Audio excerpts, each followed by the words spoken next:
Poison has no army. It needs no sword. It leaves no fingerprints. It simply waits. For thousands of years, it was the perfect weapon, silent, invisible, and devastatingly effective. Emperors drank it unknowingly at their own banquet. Queens stirred it into wine with a smile. Entire royal bloodlines were erased not by war, but by a single cup. Today, using advanced AI technology, we can bring the dark history of poison back to life. From ancient Mesopotamian death rituals to Cold War assassinations carried out with a single umbrella tip. This is not just the history of a substance. This is the history of power, betrayal, and the lengths human beings will go to eliminate those who stand in their way. This is the complete story of poison. Let's begin at the very beginning. Most people think of poison as a modern invention. They are wrong. The earliest evidence of intentional poisoning dates back over 70,000 years. Archaeologists excavating a cave in South Africa uncovered small sticks coated with a toxic substance derived from castor beans, the same plant we still use today to produce ricin, one of the deadliest natural toxins on Earth. These weren't medicine. They weren't accident. They were weapons, deliberately prepared, carefully stored, patiently waiting. The ancient world understood poison intimately. In Mesopotamia, around 4500 BC, healers and killers were often the same person. The Sumerians maintained detailed clay tablet records of toxic plants, aconite, hemlock, belladonna, not to warn people away from them, but to catalog their uses. The line between healer and poisoner was not a line at all. It was a door, swinging both ways. Egypt takes this further. Pharaohs employed dedicated poison experts called kariheb, priest-scholars who mastered both medicine and death. Queen Cleopatra, history's most famous Egyptian ruler, was obsessed with poison. Not because she feared it, because she respected it. Ancient sources claim she tested various toxic substances on prisoners and slaves, methodically recording how long each took to kill and how much suffering they caused. She was searching for the perfect death, one that was fast, painless, and left no visible mark. When she finally chose to die by her own hand in 30 BC, she reportedly selected a cobra. But modern researchers believe the truth is darker. She likely used a carefully prepared poison cocktail, hemlock, opium, and aconitine, designed by herself, tested by herself, perfected over years. But no ancient civilization weaponized poison quite like Greece, and no death defined an era quite like the death of Socrates. In 399 BC, Athens, the supposed birthplace of democracy, of reason, of philosophy, puts its greatest thinker on trial. The charge is corrupting the youth and impiety toward the god. The real crime is asking too many uncomfortable questions. He is found guilty by a jury of 500 citizens. The sentence is death by poison. Specifically, hemlock. Hemlock is not a merciful death despite what the history books suggest. The toxin attacks the nervous system from the feet upward. First, the legs go numb. Then the paralysis climbs the body, slowly, methodically, almost cruelly. The victim remains entirely conscious throughout. Their mind is sharp, clear, and fully aware of what is happening while their body shuts down, piece by piece. Socrates drinks the cup himself. He walks around the room until his legs give way. Then he lies down and covers his face. The paralysis reaches his chest. He lifts the cloth one final time to make a joke. Then he is gone. The Greeks would go on to use poison extensively in warfare, applying toxic extracts to arrow tips and spearheads. But it is Rome that truly elevates poisoning to an art form. Rome that turns it into a political strategy. Rome that produces history's most terrifying poison expert and gives her a government contract. Her name is Locusta, and she is Rome's official state poisoner. In 54 AD, the Emperor Claudius is found dead after dinner. The cause, officially, is natural illness.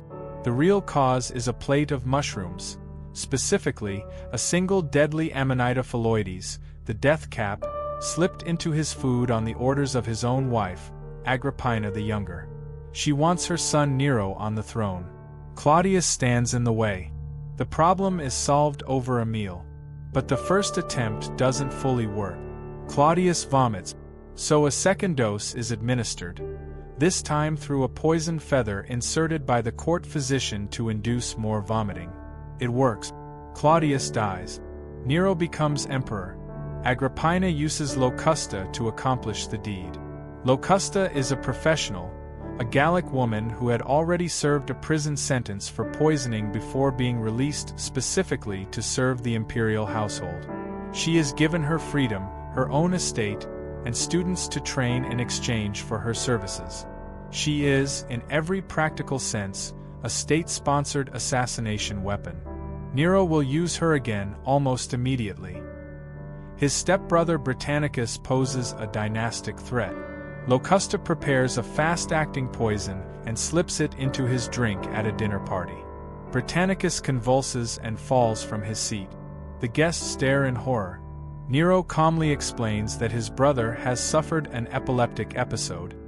He instructs the slaves to remove the body. Dinner continues.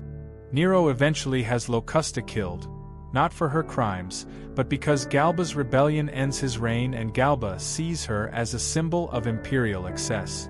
But by then, she has trained dozens of students. The knowledge survives.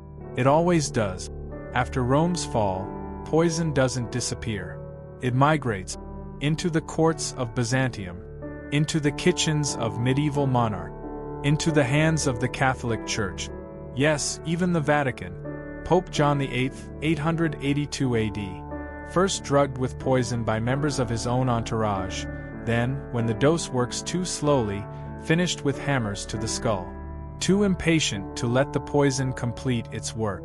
Pope Adrian VI, 1523, poisoned by his own physician, allegedly at the direction of political rivals who feared his reform agenda. The papacy in medieval Europe is not a spiritual office. It is a throne, and thrones attract the same weapons as any other seat of power.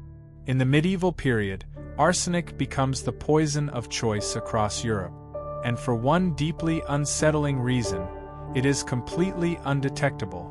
Arsenic poisoning produces symptoms nearly identical to cholera and gastroenteritis, the most common causes of death in the medieval world.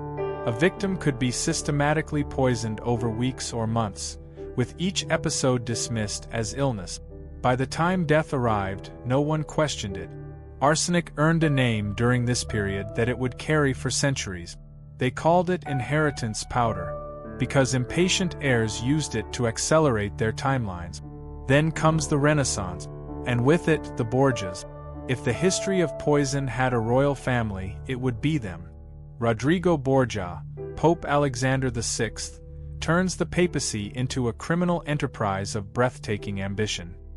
His daughter, Lucrezia, becomes history's most infamous alleged poisoner, though modern historians debate how much of her reputation is deserved and how much is political slander from enemies.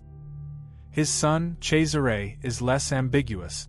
Cold, methodical, brilliant, and utterly without mercy.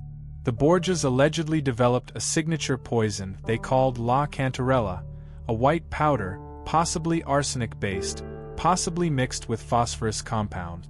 They were reported to have concealed it in rings with hollow compartments, in candles that released toxic fumes when burned, in the pages of books that had been laced with contact poison. Whether every story is true doesn't fully matter. What matters is that their contemporaries believed every word. That fear was itself a weapon. Machiavelli watched the Borgias operate and wrote The Prince. Make of that what you will. Catherine de' Medici brings Italian poisoning traditions to France when she marries Henry II in 1533. She arrives with her own Florentine perfumers and chemists, men who understand that fragrance and poison are separated by the thinnest of lines. The perfumer René Bianchi, known in France as René Le Florentin, sets up a shop in Paris with a secret back room. It is said that the gloves Catherine gifts to political rivals are sometimes scented with compounds that absorb through the skin. The mother of 3 French kings is never convicted of anything. She lives to 69, an extraordinary age for the era, and she outlives most of her enemies. By the 17th century, the poison trade has become a commercial enterprise. In Paris, a woman named Marie Boivin, known simply as La Voisin, runs what can only be described as a poison subscription service for French aristocracy. Noblewomen come to her with problems: abusive husbands, inconvenient fathers-in-law, rivals for a king's affection. La Voisin provides solutions. Her signature product is called poudre de succession powder. Arsenic, primarily, blended for maximum undetectability. When she is finally arrested in 1679, her client list devastates Paris society. Over 300 people are implicated. Dozens are executed. Several members of Louis XIV's own inner circle are named. Even the king's mistress, Madame de Montespan, is accused of attempting to poison the king himself when his affections began to wander. Louis shuts down the investigation before the full truth emerges. Some secrets are too dangerous even for a Sun King. The 18th and 19th centuries bring something unexpected. Poison goes mainstream.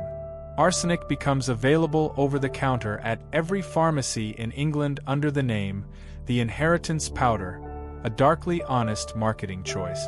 Victorian women use it in tiny doses as a cosmetic, believing it whitens the skin. Wallpaper manufacturers use arsenic-based green dye called Sheely's green in millions of homes, including royal palaces. When the dye becomes damp, it releases arsine gas. Historians believe Napoleon Bonaparte, exiled on St. Helena, may have been slowly killed not by his British captors but by his own green wallpaper, a theory supported by hair sample analysis showing arsenic levels 10 times above normal. History's greatest military conqueror, potentially undone by interior decoration. But the 19th century also brings the antidote to the poisoner's oldest advantage: anonymity. In 1840, James Marsh develops the Marsh test, the world's first reliable chemical process for detecting arsenic in human tissue. For the first time in human history, poison can be proven in court. The first person convicted using forensic toxicology is Marie Lafarge of France, who poisons her husband with arsenic-laced cake in 1840 and is caught when scientists test his organs. The age of the undetectable poison begins to close, which forces poisoners to innovate. The 20th century brings new tools, new ideologies, and new terrifying applications of an ancient weapon. In 1978, Bulgarian dissident Georgy Markov is waiting at a London bus stop when he feels a sharp jab in his thigh. He turns to see a man with an umbrella walking away. 3 days later, he is dead. A tiny platinum pellet, no larger than a pinhead, is recovered from his leg, loaded with ricin, the same toxin humans had coated on sticks 70,000 years ago. Delivered by an umbrella, commissioned by the Bulgarian secret police, with Soviet backing. Ancient weapon, modern state. Same logic as always. Eliminate the threat before it eliminates you. And then there is Alexander Litvinenko, former Russian spy, poisoned in London in 2006 with polonium-210, a radioactive substance so rare and so lethal that it left a glowing radioactive trail across London's restaurants, hotel rooms, and airplanes before investigators even understood what they were looking for. The poison contaminated 50 locations across the city. Litvinenko died in agony after 23 days. The British inquiry concluded that Vladimir Putin personally approved the operation. No one was ever prosecuted. In 2018, former spy Sergei Skripal and his daughter were poisoned in Salisbury, England, with Novichok, a Soviet-era nerve agent so powerful that a dose smaller than a snowflake is enough to kill. They survived. A British woman who found the perfume bottle used to deliver the poison did not. She died believing she had stumbled upon a discarded luxury gift. She had actually found a weapon of war, abandoned on a park bench in a quiet English town. Poison has never stopped evolving. From castor bean sticks in a South African cave to radioactive tea in a London sushi restaurant, the weapon changes its form but never its purpose.